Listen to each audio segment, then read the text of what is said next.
I'm Amelia. Today, we're going to talk about the jealousy trap, how it's really about your fear, not their actions. So, let's talk about one of the most powerful and destructive emotions in a relationship: jealousy. That hot, searing feeling in your chest when your partner laughs at someone else's joke. The racing, obsessive thoughts that flood your mind when they receive a text from an unknown number. The primal urge to check their phone, to scroll through their social media likes, searching for a threat that may or may not exist. There's a romantic myth that a little bit of jealousy is healthy, that it's a sign of how much you truly love someone. But what if that's a dangerous lie? What if I told you that this consuming, chaotic emotion has very little to do with your partner's actions and everything to do with your own deepest fears? What if jealousy isn't a measure of your love, but a measure of your insecurity? Today, we are going to dissect the jealousy trap.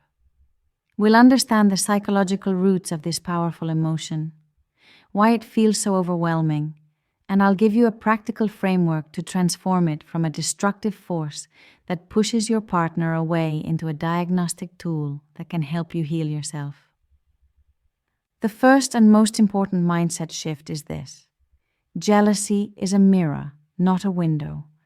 We believe that when we feel jealous, we are looking through a clear window at our partner's untrustworthiness or the threat posed by a third party. But in most cases, especially when there's no concrete evidence of betrayal, we are actually looking into a mirror that reflects our own insecurities back at us. Jealousy is a form of fear. It's a terrifying cocktail of other, more vulnerable emotions. It's the fear of abandonment, the belief that you will be left. It's the fear of inadequacy, the belief that you are not good enough and will be replaced by someone better. And it's the fear of losing control. Psychologists distinguish between two types. There is reactive jealousy, which is a normal, understandable response to a real, tangible threat. For example, if you discovered your partner was actively lying or sending inappropriate messages. But the far more common and destructive type is suspicious or anxious jealousy. This is the type that is born from your own mind. It feeds on ambiguity, assumptions, and past wounds, creating threats where none exist. And it is this type that we must learn to understand and manage. Where does it come from? There are 3 deep psychological roots. Root number 1, low self-worth. This is the foundation. If you carry a core belief that you are fundamentally not good enough, not attractive enough, not smart enough, not interesting enough, or not talented enough, then you will live in constant fear of being found out and replaced.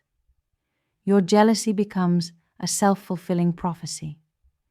You constantly scan for evidence that confirms your deepest fear, interpreting innocent interactions as proof of your impending abandonment. Root number 2, unhealed wounds from the past. Our past never stays in the past. If you've been betrayed, cheated on, or abandoned in a previous relationship, your nervous system remembers that trauma. It creates a state of hypervigilance. You bring the ghost of that past betrayal into your present relationship, and you project it onto your current partner. You are no longer reacting to them. You are reacting to a memory. Your jealousy is a desperate attempt to prevent a past pain from happening again, but in doing so, it often creates a new one. Root number 3, an anxious attachment style. As we've discussed on this channel, your attachment style is your internal blueprint for relationships. If you have an anxious attachment style, your nervous system is wired to be highly sensitive to any sign of distance or disconnection. An unanswered text or a moment of distraction from your partner can feel like a catastrophic threat. Anxious jealousy is the primary and most painful symptom of this attachment style in action. So, How do we escape this trap? The goal is not to never feel jealousy again. The goal is to stop letting it control you. Step 1. The reality check. Separate feelings from facts. The moment you feel that wave of jealousy, your mind is flooded with emotional reasoning. I feel like they're pulling away, so it must be true. Your first job is to become a detective and separate the emotional story from the objective facts. The action plan. Grab a journal and draw a line down the middle. On one side, write, "The story I'm telling myself." On the other side, write the objective facts. Seeing the enormous gap between the emotional story and the hard evidence is the first step to disarming the jealousy. Step 2. Self-soothe before you act. Jealousy is a physiological event. It floods your body with cortisol and adrenaline. It puts you in fight or flight mode. Making a decision or starting a conversation from this state is a recipe for disaster. Your first responsibility is to calm your own nervous system. The action plan. Before you confront your partner, before you check their phone, stop. Go to another room. Practice the physiological sigh we've discussed on this channel. Put your face in a bowl of cold water. Go for a quick, intense walk. Your goal is to get out of your reactive lizard brain and back into your rational CEO brain. You cannot have a constructive conversation until you are calm.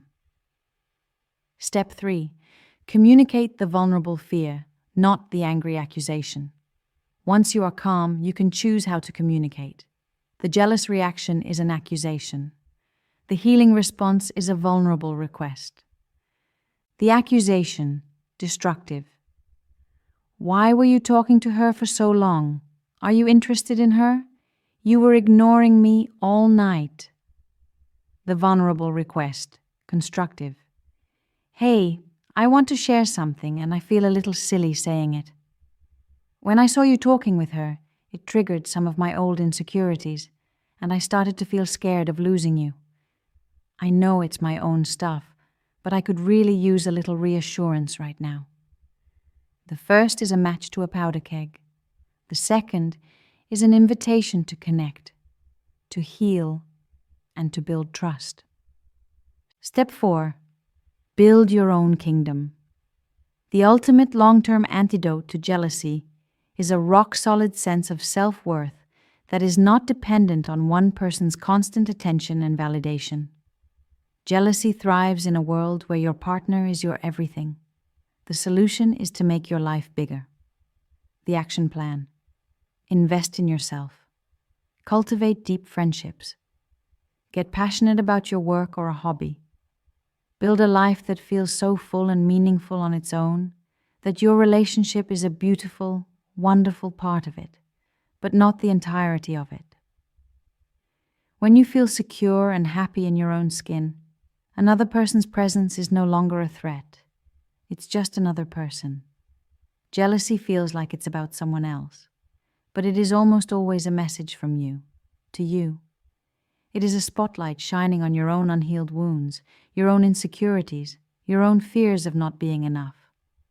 You cannot control your partner's actions or the world around you, but you can control your reactions. By learning to look in the mirror that jealousy holds up, you can stop policing your relationship and start healing yourself. And a healed, confident person who trusts themselves is the most attractive and secure partner of all. What does your jealousy feel like, and what do you think it's trying to tell you? Share your story in the comments. And for more insights on building a more conscious and confident life, make sure you subscribe.